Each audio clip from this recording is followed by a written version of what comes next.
여러분들 우리 인사합니다. 할렐루야 샬롬 하고 인사합니다. 할렐루야 샬롬 샬롬 샬롬 샬롬 샬롬 샬롬. 하나님 사랑합니다. 여러분 저 안에서 사랑합니다. 시편 18편 말씀이죠. 내가 이 말씀이 아마 은혜를 많이 받았었던 것 같아요. 18편을 선택한 거 보니까. 네, 전체적으로 18편이 굉장히 길어요. 그죠? 네, 50절 말씀까지인데 6절, 오늘은 1절에서 6절까지인데 전체 18편 한번 훑어보고 가죠. 그 성전에서 내 소리를 들으시며 우리 지금도 찬양했어요. 그죠? 솔로몬의 성전 봉헌기도 유명하죠. 열왕기상 8장 29절에서 45절에 보면 주께서 전에 말씀하시기를 내 이름이 거기 있으리라 하신 곳이 성전을 향하여 주의 눈이 주야로 보시오며 주의 종이 그곳을 향하여 비는 기도를 들으시옵소서. 이렇게 솔로몬이 기도했어요. 그죠? 비는 기도를 항상 하나님께서 우리 중심을 보시고 들으신 줄 믿습니다. 역대 6장 19절에서 42절에도 나의 하나님 야훼여 주의 종의 기도와 간구를 돌아보시며 주의 종이 주 앞에서 부르짖는 것과 비는 기도를 들으시옵소서.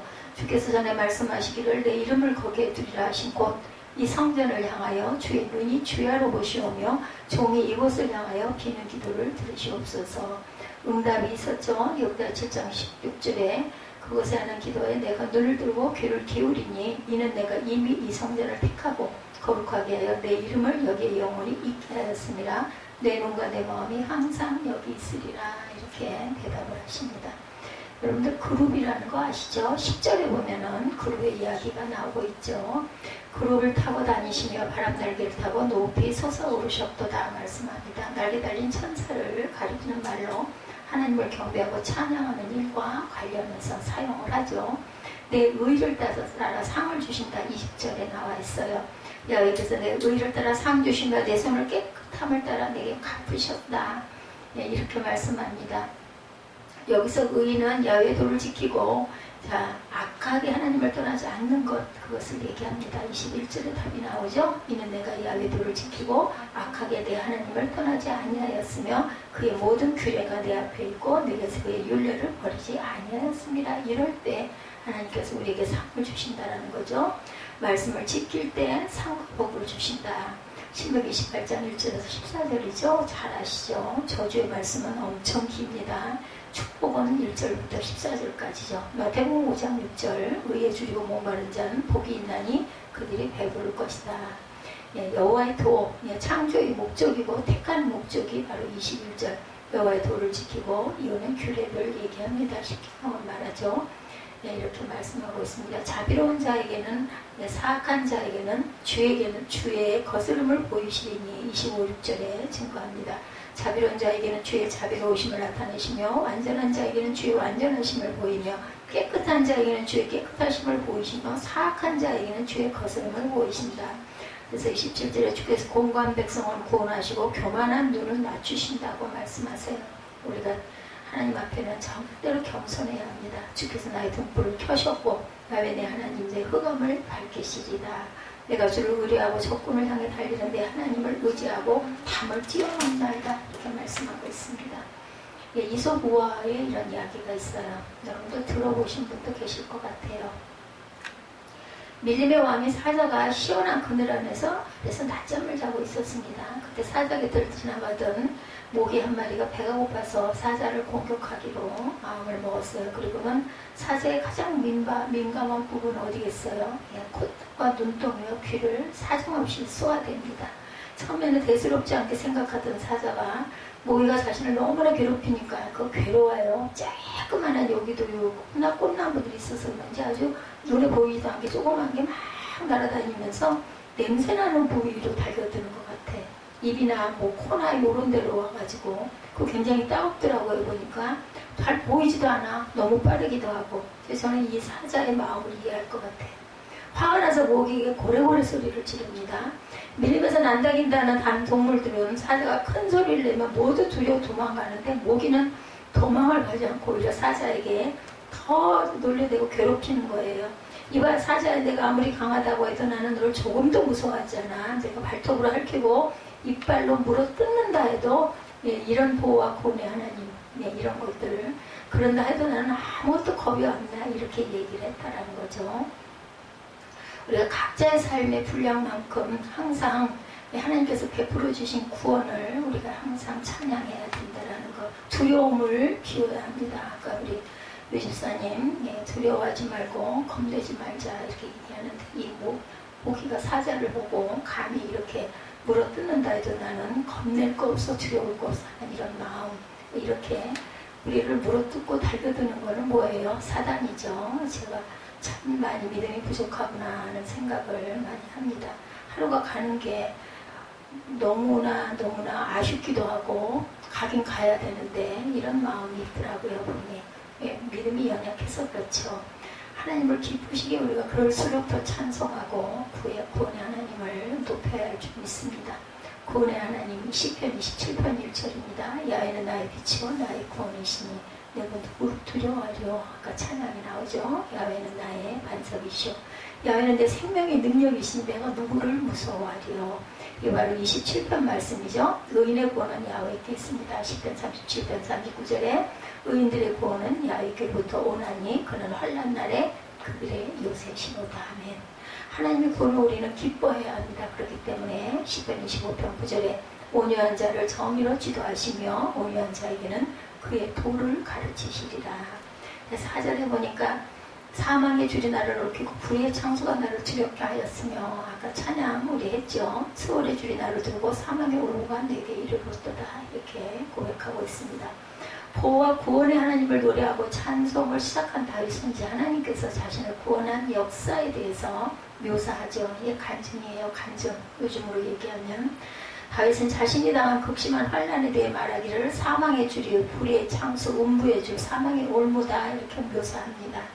이러한 반복적인 대보법을 요약하는 것은 갑작스럽게 임하는 죽음의 위협이었다 이렇게 얘기하죠. 참으로 다윗의 생애야말로 죽음의 위협을 정말 연속적으로 길게도 끈질기게도 많이 느꼈어요. 그렇지만 다윗은 그러한 고통에 대해 하나님께 부르짖었다라고 얘기하죠. 6절에 내가 환난 중에 야훼께 아뢰며 나의 하나님께 부르짖었더니 그가 내 성전에서 내 소리를 들으셨으며 이렇게 고백합니다. 그리고 또한 8절에 이에 땅에 진동하고 산들에 터득요동하였으니 그의 진노로 말미암음이로다. 그의 코에서 연기가 오르고 입에서 불이 나와 사르며 그 불에 숯이 피었도다. 오죽이나 왜 불이 무서웠으면 숯이 피어 일어났을까요? 그가 또 하늘을 들이우고 강림하시니 그의 발 아래는 모두 캄캄하도다. 이렇게도 고백을 합니다. 그렇게 해서 다윗은 하나님으로부터 구원을 얻었다. 그리고 보호와 구원의 하나님이 바로 자신의 하나님이었다. 이렇게 묘사합니다. 이 부분에서도 다윗은 하나님께서 바로 자신을 구원해 주셨다라는 뜻으로 나를이라는 목적격을 반복적으로 사용하고 있어요. 제가 아까 찬양했죠. 내가 승리하리라. 제 마음이었습니다. 그래서 오늘은 눈에 그런 찬송만 많이 띄더라고요. 이렇게 하나님의 구원은 1차적으로 우리의 것, 우리 스스로들의 것이라는 것, 그 1차적인 개인적인 것. 홍해를 건넌 후에 하나님을 찬양하죠. 출애굽기 15장 1절에서 2절에 보면 모세와 이스라엘 자손이 이 노래로 야훼께 노래하니 일렀을 때 내가 야훼를 찬송하리니 그는 높고 영화로우시며 말과 그 탄자를 바다에 던지셨습니다. 이렇게 고백합니다. 야훼는 나의 힘이여 노래시며 나의 구원이시로다. 그런 나의 하나님이시 내가 그를 찬송할 것이요 내 아버지 하나님이시 내가 그를 높이리라. 출애굽기 10장 2절에 이렇게 말씀하죠. 구원을 위해서 임하신 그리스도를 또한 우리는 찬송합니다. 너무 잘하는 말씀이죠. 누가복음 2장 14절 지극히 높은 곳에서는 하나님께 영광이요 땅에서는 하나님의 기뻐하시는 사람들 중에 평화로다 하니라. 크리스마스도 또 금방 눈 깜짝할 사이에 다가올 것입니다. 구원주 예수를 본 시몬의 찬양이죠. 누가복음 2장 29절 32절에 주제여 이제는 말씀하신 대로 종을 평안히 놓아주시는도다. 내 눈이 주의 구원을 보았사오니 이는 만민 앞에 예비하신 것이요 이방을 비추는 빛이요 주의 백성 이스라엘의 영광이니라 하니 그의 부모와 그에 대한 말들을 놀랍게 여기더라. 이렇게 증거하고 있습니다. 구원하신 하나님께 대한 우리의 태도는 과연 어떻게 해야 될까? 계속해서 다윗은 자신을 구원하신 하나님을 향한 자신의 성실한 노력에 대해서 기록하고 있죠. 하나님께서는 성도들의 의로운 행실을 따라 갚아주시는 분이기 때문에 하나님의 말씀에 순종하고 정직하게 의를 행하려고 하여야 한다. 우리 10절 하반절 볼까 11절부터 볼까요? 그가 그감을 그의 숨은 곳으로 삼사 장막같이 자기를 두르게 하시며 곤물이 흑암과 공중의 빽빽한 구름으로 그리하신다. 그 앞에 광채로 말미암아 빽빽한 구름이 지나며 우박과 숯불이 내리로다. 여호와께서 하늘에서 우레소리를 내시고 지존하시니가 음성을 내시며 우박과 숯불을 내리시는도다. 그의 화살을 날려 그들을 흩으시며 많은 번개로 그들을 깨뜨리셨도다. 이럴 때 야훼의 꾸준함과 콧김으로 말미암아 물밑이 드러나고 세상에 터가 나타났도다. 그의 높은 곳에서 손을 펴사 나를 붙잡아 주시며 많은 물에서 나를 건져내셨도다. 나를 강한 원수와 미워하는 자에게서 건지셨으며 그들은 나보다 힘이 세기 때문이로다. 그들이 나의 재앙의 날에 내게 이르렀으나 야훼께서 나의 의지가 되셨도다. 아멘. 여호와께서 항상 우리의 의지가 되어주신 줄로 믿습니다. 이렇게 하나님의 뜻을 쫓아 행하는 성도들에게 하나님은 마땅히 응답하시고 호응하시는 하나님. 곧 자비한 자에게는 주의 자비하심을 나타내고 완전한 자에게는 주의 완전하심을 나타내고 깨끗한 자에게는 주의 깨끗하심을 나타낸다. 25절에 그렇게 말씀하죠. 22절부터 봅니다. 그의 모든 규례가 내 앞에 있고 내게서 그의 율례를 버리지 아니하였음이로다. 또한 나는 그의 앞에 완전하여 나의 죄악에서 스스로 자신을 지켰나니 그러므로 야훼께서 내 의를 따라 갚으시되 그의 목전에서 내 손이 깨끗한 만큼 내게 갚으셨도다. 그의 목전이 어딜까요? 자비로운 자에게는 주의 자비로우심을 나타내시며 완전한 자에게는 주의 완전하심을 보이시며 깨끗한 자에게는 주의 깨끗하심을 보이시며 사악한 자에게는 주의 거스리심을 보이시리니 주께서 공고한 백성은 구원하시고 교만한 눈은 낮추시리다. 그래서 우리는 늘 겸손해야 되죠. 하나님은 구원을 기뻐해야 한다라고 하나님의 구원을 우리는 기뻐해야 합니다. 사무엘상 2장 1절이죠. 한나가 기도하여 이르되 내 마음이 아이로 말미암아 즐거워하며 내 뿔이 아이로 말미암아 높아졌으며 내 입이 내 원수들을 향하여 크게 열렸으니 이는 내가 주의 구원으로 말미암아 기뻐함이라. 메시아의 때를 기뻐하죠. 요한복음 8장 56절에 너희 조상 아브라함은 나이 때 볼 것을 즐거워하다가 보고 기뻐하였느니라. 메시아의 오심을 우리는 기뻐합니다. 누가복음 1장 14절에서 16절이죠. 너도 기뻐하고 즐거워할 것이요 많은 사람도 그의 태어남을 기뻐하리니 이는 그가 주 앞에 큰 자가 되며 포도주나 독한 술을 마시지 아니하며 모태로부터 성령의 충만함을 받아 이스라엘 자손을 주고 그들 하나님께로 많이 돌아오게 하겠습니다. 하나님으로 인해 기뻐해야 되죠. 하박국 3장 18절입니다. 나는 야훼로 말미암아 즐거워하며 나의 구원의 하나님으로 말미암아 기뻐하리로다. 구원자 하나님을 우리는 찬양해야 되죠. 네, 그래서 항상 우리는 구원자 하나님을 찬양해야 합니다. 44절부터 후반절 볼까요? 네.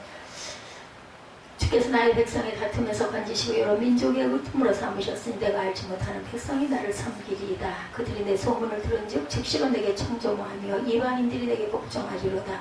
이방 자손들의 세상에 그 견고한 곳에서 떨며 나오리로다.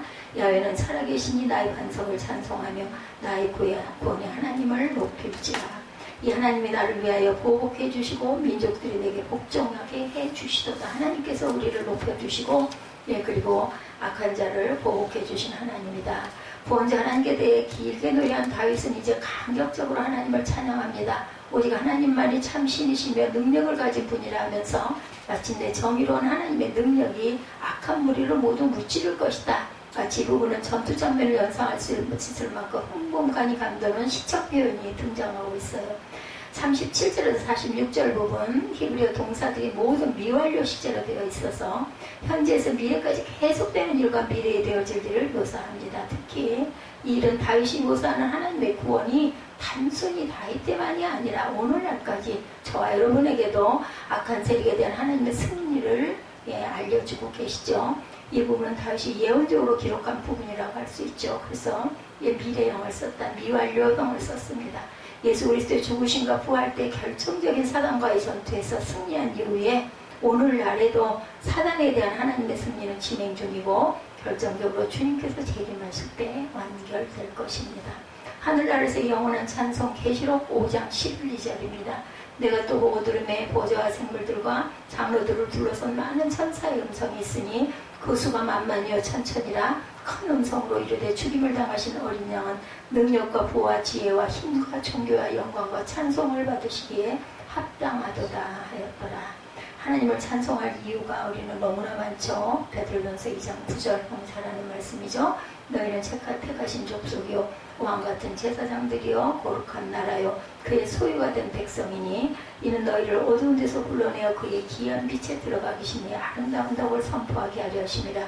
너희가 전에는 백성이 아니더니 이제는 하나님의 백성이요 전에는 긍휼을 얻지 못하더니 이제는 긍휼을 얻은 자니라. 하나님의 종들은 하나님을 늘 찬송해야 합니다. 계시록 19장 5절에 보좌에서 내 음성이 나서 이르시되 하나님의 종들고 그를 경유하는 너희들아 작은 자나 큰 자나 다 우리 하나님께 찬송하라 하더라. 아멘.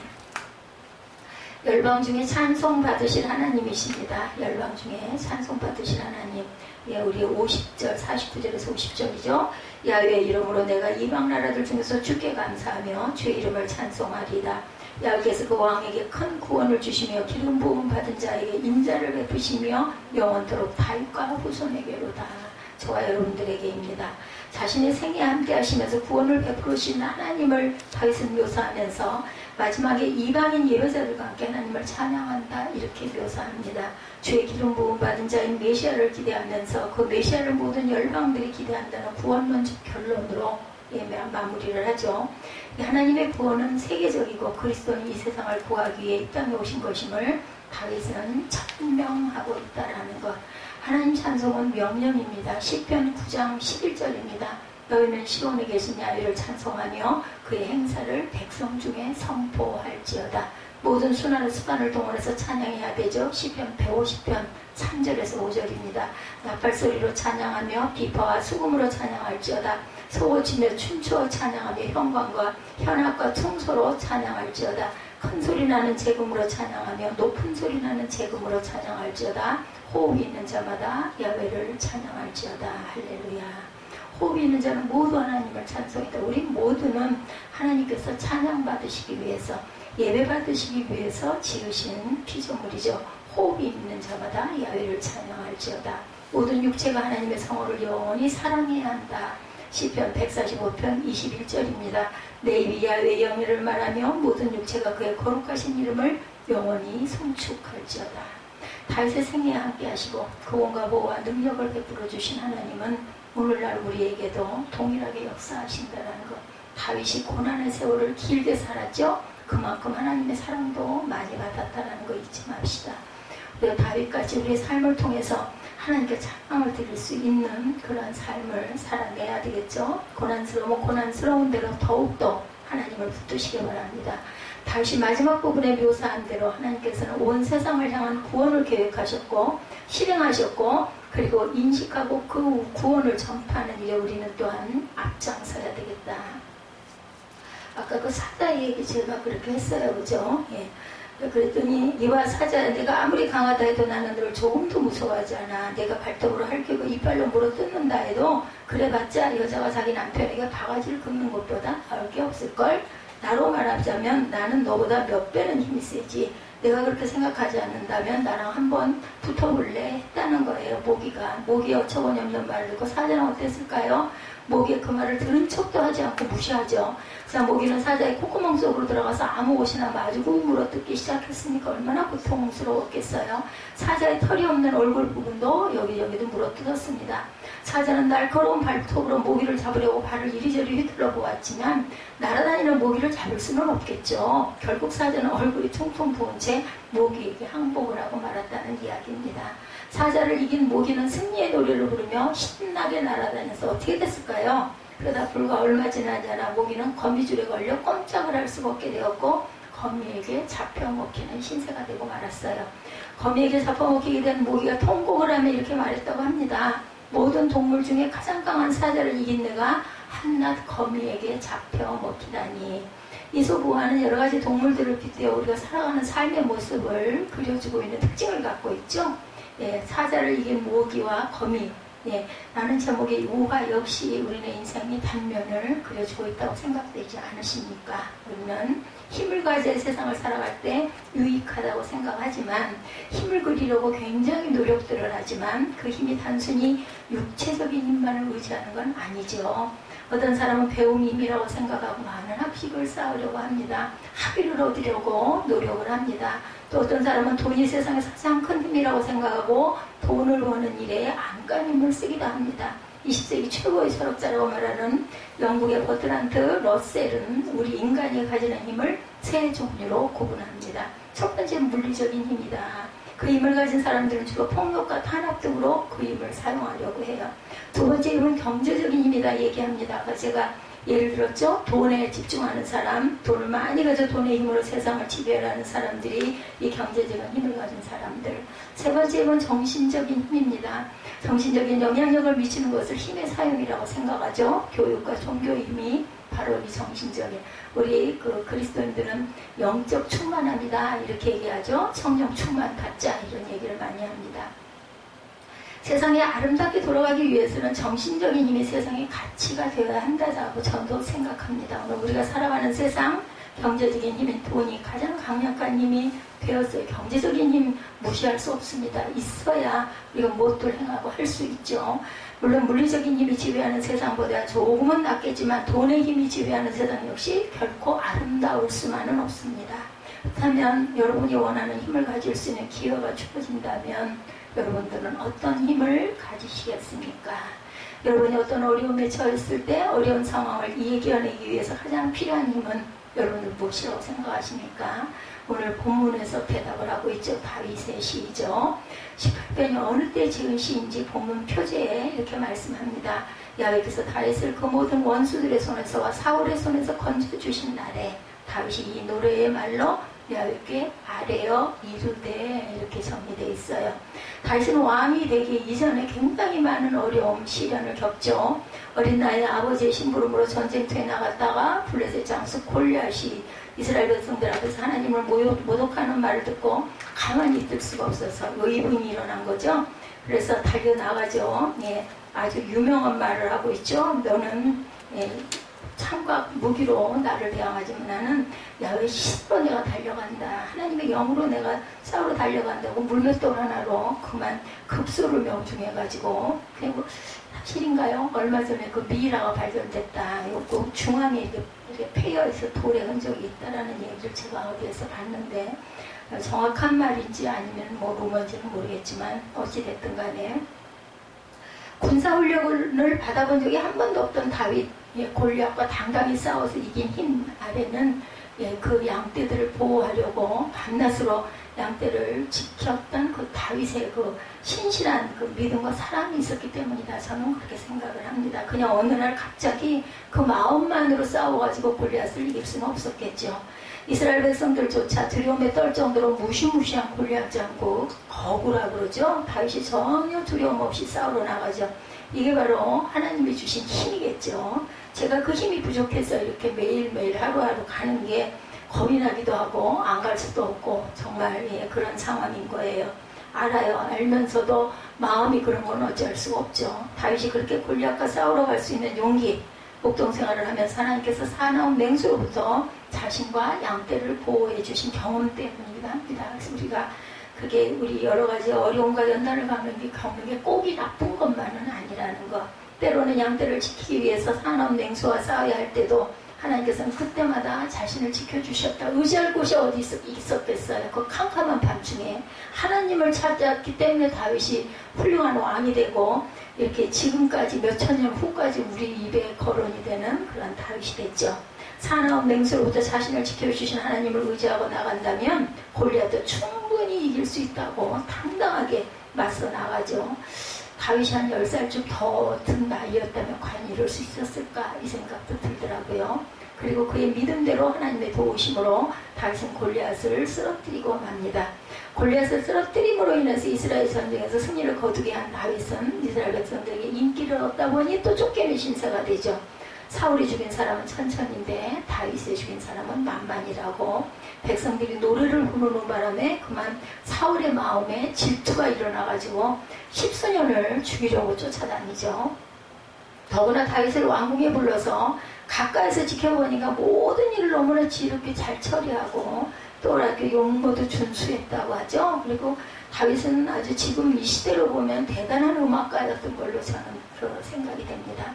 다윗의 삶을 보니 하나님의 영이 다윗과 함께 하는 것도 눈에 보였다라는 거예요. 그것을 보자 사울왕의 마음에 두려움이 생기고 미움이 생기고 어떻게든지 얘를 죽여 없애야만 내가 행세를 하겠다. 사단이 마음에 들어온 거죠. 죽음을 타고 있는 다윗에게 창을 던져서 죽이려고 하죠.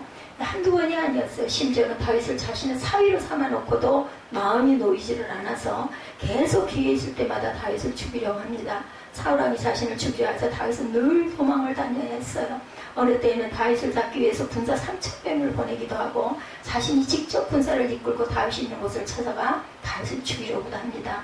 다윗을 죽이기 위해서 사울이 한 일은 정말 끔찍할 정도. 잠을 잘 수는 있었을까요? 저 같으면 잠을 못 잤을 것 같은데 다윗이 사울을 피해 도망다니다가 노비라는 마을에 들어가서 제사장에게 도움을 받은 적도 있죠. 노비라는 마을의 제사장들이 다윗을 도와주는 것을 안 사울은 그 성읍에 사는 제사장뿐 아니라 성읍의 주민들까지 모두 다 죽여버렸다라는 기록이 역사에 남아 있습니다. 어떻게 보면 다윗을 죽이려 하는 사울왕의 모습은 미치광이의 수준 광인이 돼버린 거죠. 그러니 뭐 사울의 삶은 또 어땠겠습니까? 사람을 죽이려고 하니 무슨 평강이 있었겠어요, 그죠? 다윗을 죽이기 위해서 혈안되어 있다는 말로는 그 행동을 다 이해할 수가 없을 정도로 사울왕을 피해 도망자로 살아야 한다는 것은 정말 힘든 일이었죠. 자신을 죽이려 한 사람은 왕이에요. 왕은 엄청난 권력을 가진 사람이죠. 힘을 가진 사람인데 거기에 비해 자신은 정말 나약하고 힘없는 존재. 비록 왕의 사위가 되긴 했지만 사위에게 어떤 권력이나 힘이 주어지는 건 아니죠. 우리나라에도 보면 뭐 조선시대 같은 경우에도 보면은 제가 역사를 잘 알지는 못하지만 그 왕의 사위가 되면은 정치인은 못 나가요. 결실도 할 수가 없고 그저 공주와 함께 평안하게 살기만 하면 되는 겁니다. 그러니까 뭐 아무런 권력이 없는 거죠. 사울왕이 다윗을 제거하기 위한 방법으로 다윗을 사위로 삼았기 때문이죠. 그러기에 다윗이 왕의 사위가 되었다는 것은 권력이라는 힘이 주어졌다는 것을 의미하는 게 아니고 사울왕 가까이 있음으로 해서 사울왕에게 쉽게 제거될 기회가 더 많아졌다라고 보면 됩니다. 또한 다윗을 죽이려 한 사울왕과에는 왕에게 엄청난 군사력이 있었죠. 3,000명의 군사를 동원할 정도로 군사력이 많았는데도 죽지 않았어요. 하나님이 보호하시죠. 다윗에게는 많아야 600명, 600명도 대단하죠. 전혀 군사훈련을 받아보지 못하는 그런 사람들이 모여 있었죠. 오합지졸로 모인 600명의 사람들. 600여 명의 사람들은 다윗에게 힘이 되어주는 사람이 아니라 다윗이 그들을 보살펴 주어야 하는 사람들이었죠. 그러니까 다윗을 숭배해서 모인 사람들이에요. 이렇듯 자신을 죽이려 하는 사울왕에 비해 다윗이 가지고 있는 힘은 정말로 작은 거였죠. 사람이 큰 위기에 빠졌을 때 위기에서 빠져나오는 것 힘이 필요합니다. 그래서 사람들은 어려움을 겪게 되면 자신을 가지고 있는 힘을 동원해서 어려움을 극복하려고 하죠. 돈을 좀 가지고 있는 사람들은 돈의 힘을 빌어서 또 힘을 가지고 있는 권력을 가지고 있는 사람은 그것으로 체력을 가지고 있는 사람은 육체적인 힘으로 그것들을 이기려고 합니다. 어떤 사람은 자신이 가지고 있는 지혜와 지식이라는 지적인 힘을 통해 가지고 사람을 누르려고 하기도 합니다. 이러다 보면 교만이 발동이 되죠. 다윗이 사울왕에게 죽음의 위협을 느끼는 어려운 상황에서 그 상황을 이겨낼 수 있던 힘은 과연 무엇이었을까? 말씀드린 것처럼 다윗에게는 권력이라는 힘도 없었고 재물의 힘도 없었습니다. 주변에 자신을 지켜줄 수 있는 사람이 많은 것도 아니었어요. 그럼에도 다윗은 그 위기를 잘 이겨내죠. 그렇게 그 위기를 극복해낼 수 있던 힘은 하나님 아닌 다른 아닌 하나님만을 사랑한 것이었다라는 것. 오늘 본문에서 다윗은 노래하죠. 나 힘이신 야훼여 내가 주를 사랑하나이다. 다윗은 인생을 사랑하는 데 있어서 가장 큰 힘은 하나님이라고 분명하게 고백하고 있습니다. 이 세상에 존재하는 어떤 힘보다도 크신 분이 우리 아버지이신 하나님입니다. 예수 그리스도가 역사에 등장되어 있지 않다라고 얘기한 건 이단입니다. 저는 그 부분이 강하게 오네요. 가까이 하지 마시기 바랍니다. 하나님을 나의 힘으로 믿고 사는 사람에게 성경이 다 부정이 되어야 합니다. 하나님께서 친히 능력이 되어주신다는 것, 하나님을 피난처로 삼고 사는 사람에게 하나님께서는 친히 피난처가 되어주시고, 그래서 우리는 하나님을 나의 도움으로 삼고 살아갑니다. 다윗이 그러죠. 골리앗과 싸우러 갈 때도 그랬죠. 20살도 안 된 다윗은 키 2m 70이나 넘는 거인 중에 거인 골리앗과 싸우러 갈 때도 그의 마음에는 두려움이 없었죠. 그 눈에 바라 보여지는 것만 해도 놀라가지고 버들버들 떨 텐데 그런 마음도 없었던 거예요. 한 손에 막대기를 들고 다른 한손에 물맷돌을 돌리며 골리앗과 싸우겠다고 나서자 골리앗은 어땠겠어요? 어이가 없었겠죠? 다윗을 업신여기고 막 비웃습니다. 그만큼 골리앗과 싸우라는 다윗의 모습 가운데는 골리앗을 이길 만한 어떤 힘도 없었다. 이렇게 교만했기 때문에 죽었을 거고 골리앗 같은 장수가 한치 앞을 모르는 겁니다. 누구도 마찬가지입니다. 사울왕은 어린 다윗이 골리앗과 싸우러 가겠다 하자 말렸죠. 처음에는 이때는 미워하는 마음이 없었으니까 다윗이 대답하죠. 야훼께서 나를 사자의 발톱과 곰의 발톱에서 건져내셨은즉 나를 이 블레셋 사람의 손에서도 건져내시리다. 이렇게 대답하죠. 사무엘상 17장 37절입니다. 성경에 근거한 거 외의 것들은 여러분들 믿으시지 마시기 바랍니다. 어떤 사람이라도 자신의 힘을 가지고 싸우려 하는 것이 아니라 하나님의 도우심을 얻어서 하나님의 힘으로 싸우기 때문에 하나님께서 자신을 도와 이기게 하실 것이라는 확실한 믿음, 이게 가장 중요합니다. 그런 다윗의 말을 듣고 사울도 더 이상 다윗을 말릴 수가 없었죠. 그래서 가라고 허락하죠. 하나님의 도우심을 힘입어 간다는데 더 이상 가지 말라고 말릴 방법이 없었고 그때로서는 또 다른 어떤 방법도 없었어요. 우리가 세상을 살면서 세상이라는 골리앗과 같은 거대한 세력 앞에서 세상에 굴복하지 않고 승리자로 살아갈 수 있는 방법, 오직 하나님 한 분이죠. 하나님을 힘을 의지해서 살아가야 되고 오늘 우리가 사는 세상에는 골리앗이 가진 것 같은 엄청난 힘이 그 안에 있습니다. 우리의 힘으로는 도저히 이길 수 없는 힘이 세상 속에 있죠. 그런 막강한 힘을 가진 세상을 이길 수 있는 힘은 결코 우리에게는 있지 않다라는 것. 우리가 세상적으로 아무리 많은 힘을 가졌다 하더라도 세상에 가진 것만큼 가지진 못했기 때문이고 우리 가운데 체력이라는 육체적인 힘을 가졌다고 자부할 수 있는 사람이라 하더라도 세상에는 우리보다 체력적으로 강한 사람들은 얼마든지 많습니다. 우리가 돈이라는 재력을 가졌다 하더라도 우리보다 많은 돈을 가진 사람들은 하늘의 별만큼, 제가 어디서 보니까 그러더라고요. 당신이 이쁘게 생겨가지고 내가 당신한테 호감을 가진다는 생각은 절대로 하지 말아라. 세상에는 하늘의 별만큼 당신보다 아름다운 여인이 얼마든지 많다라는 그 구절을 들으면서 제가 웃었어요. 맞아요. 생긴 게 어떤 면으로는 처음에 사람을 만날 때 눈에 보이는 부분이 있긴 하지만 그 얼굴 모습이 중요한 게 아니죠. 그 안에 들어있는, 이 안에 내재되어 있는 여러 가지의 그 매력들이 그 사람을 붙들어 놓는 거죠. 권력이라는 힘도 마찬가지입니다. 지식의 힘도 그렇죠. 우리보다 권력이나 지식을 많이 가진 세상에 사람들이 너무나 많다는 것. 우리의 힘이 되어주신 하나님을 의지하고 나가는 것만이 우리가 살 길이라는 것. 다윗이 하나님을 도움을 삼아 하나님의 힘으로 어려움을 이겨냈던 모습을 우리는 성경을 통해서 너무너무 여러 군데 많이 증거하고 있죠.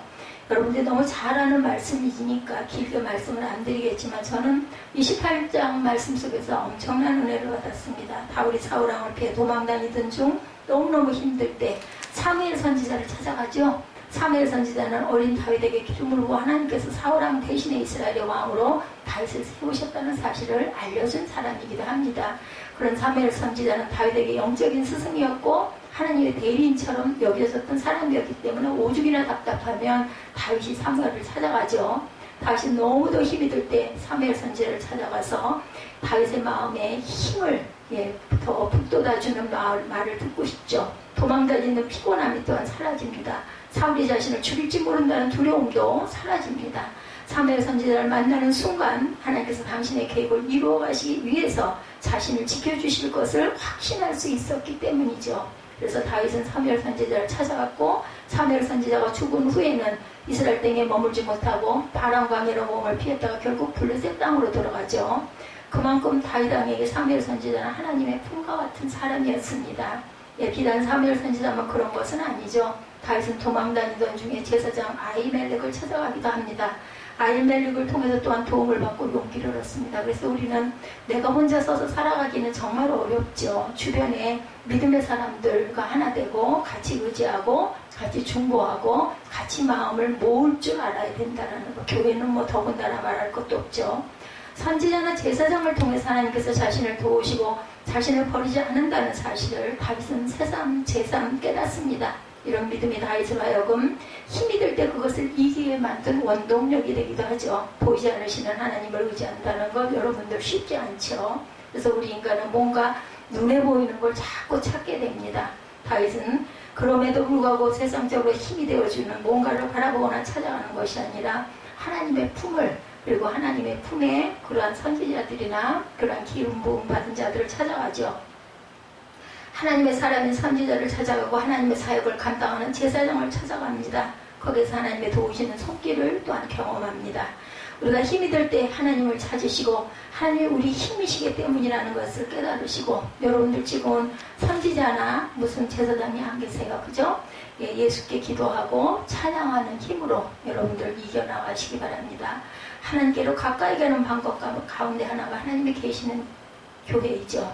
예배당입니다. 제가 어린 날은 다 예배당이라고 그랬어요. 지금은 예배당이라고 하면 옛날 얘기 같지만 교회이긴 하지만, 예배당에 나와서 하나님께 예배하고 하나님을 찬양하고 하나님께 도우심을 간구하고, 그러면 하나님께서 우리를 만나주시고 우리에게 세상을 이길 힘 주신다라는 것.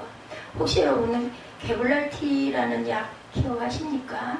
미국의 한 제약회사가 만든 종합 비타민입니다. 1982년 우리나라의 한 제약회사가 수입해서 우리나라에도 많이 판매된 약인데, 그 게브랄이라는 말은 하나님의 힘을 뜻하는 게브라라는 말에서 따온 말인데, 그 게브라라는 말은요, 공의를 이루시는 하나님의 힘을 나타낼 때 쓰는 단어라고 하네요. 하나님께서 우리에게 힘이 되어주시는데 무조건 힘을 주시는 것이 아니고, 하나님의 공의를 이루어가는 삶을 살기 위해서 우리에게 게브라, 하나님의 힘을 공급해 주신다라는 것. 하나님의 나라를 이룩하고 가기 원하는 자녀들에게 구할 때 이렇게 게브라를 주신다는 거 잊지 마십시다. 여러분들 이름은 상당히 중요합니다. 그 이름을 자꾸 부를 때 게브라 게브라 게브라 하고 수천 번 불러대면 그 하나님의 힘이 어디로 가겠습니까? 부르고 사모하는 사람에게 가지 않겠습니까? 우리가 죄를 짓거나 잘못된 길로 갈 때도 하나님께서는 우리에게 힘을 주시는 야훼 하나님은 나의 힘이시고 도움이시고 피난처시다. 찬양이라도 열심히 들으시기 바랍니다. 부르기 힘들 때는 우리가 바른 삶을 살기 위해서 몸부림칠 때, 하나님의 뜻을 이루는 거룩한 삶을 살기 위해서 안간힘을 쓸 때 하나님께서는 우리에게 힘을 공급해 주신다는 것. 우리가 청하지 않고 구하지 않고 영접하지 않고 사모하지 않고 다가오는 건 없어요. 세상에 어떤 길을 가는 것도 마찬가지죠. 무엇을 이름도 마찬가지입니다. 그 하나님의 힘을 내 것으로 삼을 수 있는 비결, 그것은 하나님을 사랑하는 것이죠.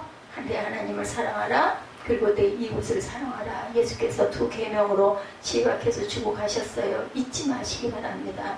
오늘 본문에서 다윗은 나의 힘이신 야훼여 내가 주를 사랑하나이다. 아멘. 다윗이 그렇게 힘든 삶의 여정에서 하나님의 도우시는 힘을 덧입을 수 있었던 이유, 하나님을 사랑했기 때문이라는 것. 하나님께서는 하나님을 사모하는 사람에게 힘을 주시고 하나님을 사랑하는 사람에게 세상을 이길 힘을 주신다는 거 잊지 마십시오.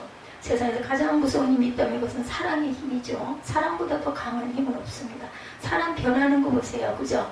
사랑하기 때문에 변하는 거죠. 내가 사랑하는 대상이 무엇이냐에 따라서 그것으로부터 어마어마한 시너지를 얻게 됩니다. 총각이 아가씨를 사랑하면 그 아가씨를 바라만 봐도 힘이 생기죠. 그 아가씨가 나를 사랑한다면 그 아가씨를 생각만 해도 세상을 다 가진 것처럼, 그래서 눈꺼풀이 콩꺼풀이 씌어졌다라는 얘기를 합니다. 그것이 바로 사랑의 위대한 힘입니다.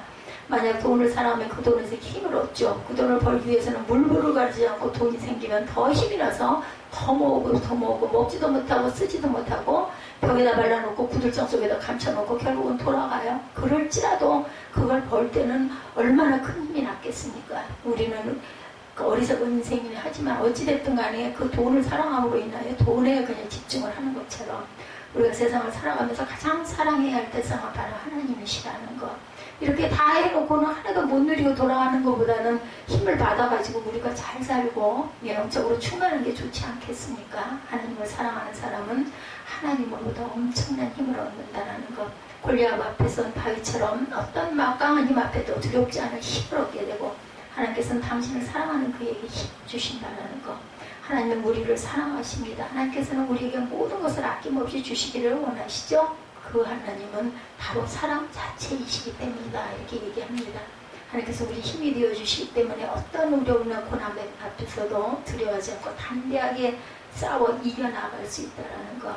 여러분들 혹시 내 힘으로 견뎌낼 수 있다라는 생각을 하시는 게 계십니까? 그런 게 없습니다. 하나님은 사랑하시고 하나님께서는 당신을 사랑하는 사람에게 힘이 되어주셔서 그 어려움을 능히 이기게 하신다는 것. 깊은 인생의 수렁에 빠져 길이 보이지 않고 답답한 사람들, 예, 우리는 하나님 앞에 나와 하나님 제가 주를 사랑합니다 라고 고백하시기 바랍니다. 우리의 도움이 되시고 우리의 힘이 되시도록 우리를 그 깊은 수렁에서 벗어나게 해주시죠. 삶을 기쁘고 행복하게 살기를 원한다면 우리의 힘이 되어주신 하나님을 더욱더 깊이 사모하시기 바랍니다. 내 구주 예수를 더욱 사랑 엎드려 비는 말 그것일세. 우리 찬송가 아시죠? 나의 힘이신 야훼여 내가 주를 사랑하나이다. 이 고백이 오늘 9월 첫 주 성찬 주일에 저와 여러분의 고백이 되시기를 주의 이름으로